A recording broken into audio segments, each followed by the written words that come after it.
Okay, second floor. Second floor, perfect example here. So this plant, when I came and maintained earlier on, was really overwatered. So there was water in the bottom of the can, and you can see it was just sitting in water. So if that happens, take it to the sink, which of course it won't now because you've all had watering training, but just take it to the sink and leave it here for like 5 minutes just to drain out, and then pop it back in the pot, but don't water it. Just leave it really for a week or so, while it dries out. Yeah. So the two little plants over there. So I'm going to repot the ZZ plant just there. So that will then be sitting in there. At some point, I'd really like to do pond liner in these boxes and do a bit more of a display. I think it would be great, but it's just a negotiation about pond costs and stuff. Yep. And then these two. So then.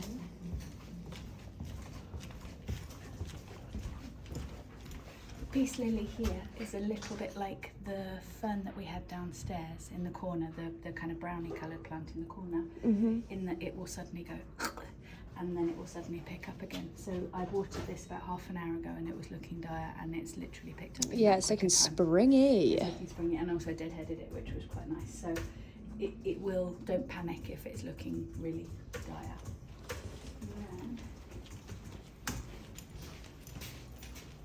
These ficus are a bit tricky, so it's really important to check that the soil is dry.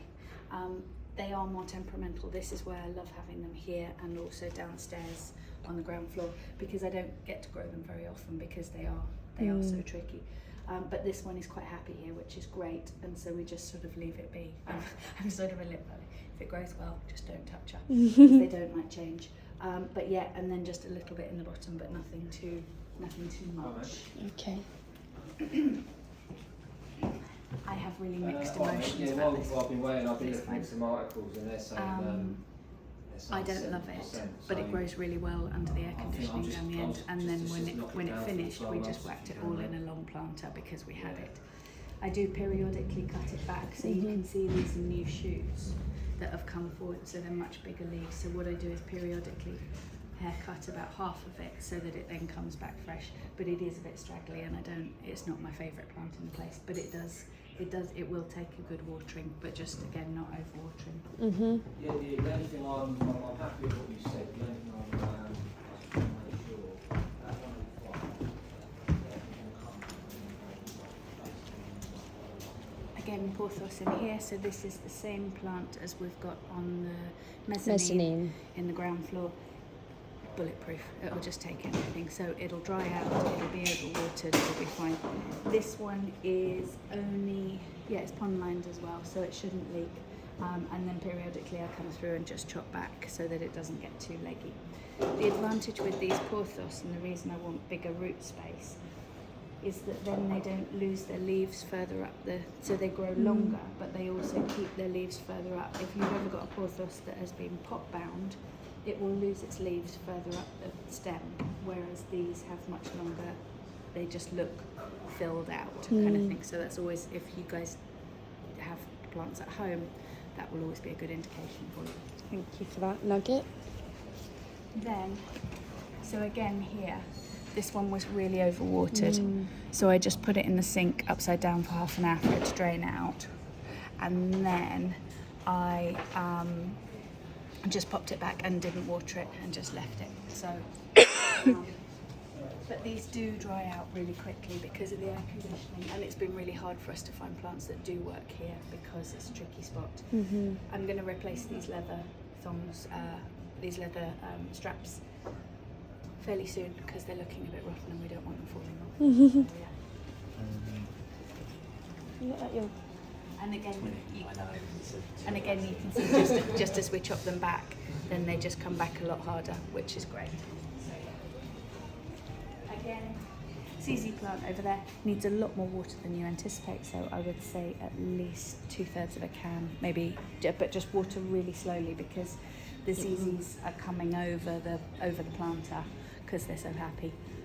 And so therefore the water can spill all over the place. So it's worth doing that when the desk is free as well. These are string of hearts. they're sort of something of nothing, but they do something. And again, so they're quite dry, but they will pump up again. So, and what you can do with these, if you've got them at home, but don't do it here, is you can just chop it here, pop it back in the planter, and then you'll have more strings. Cool. So that's always nice.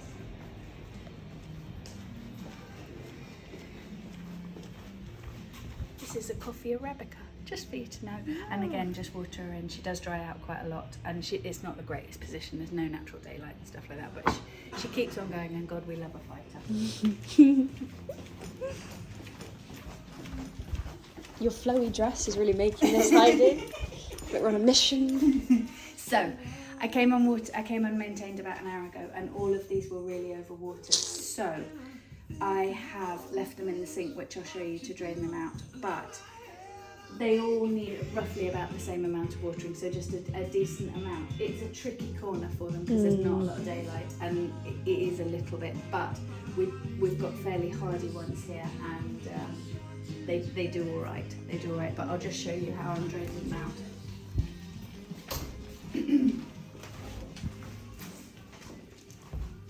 Right, so they were really, really waterlogged.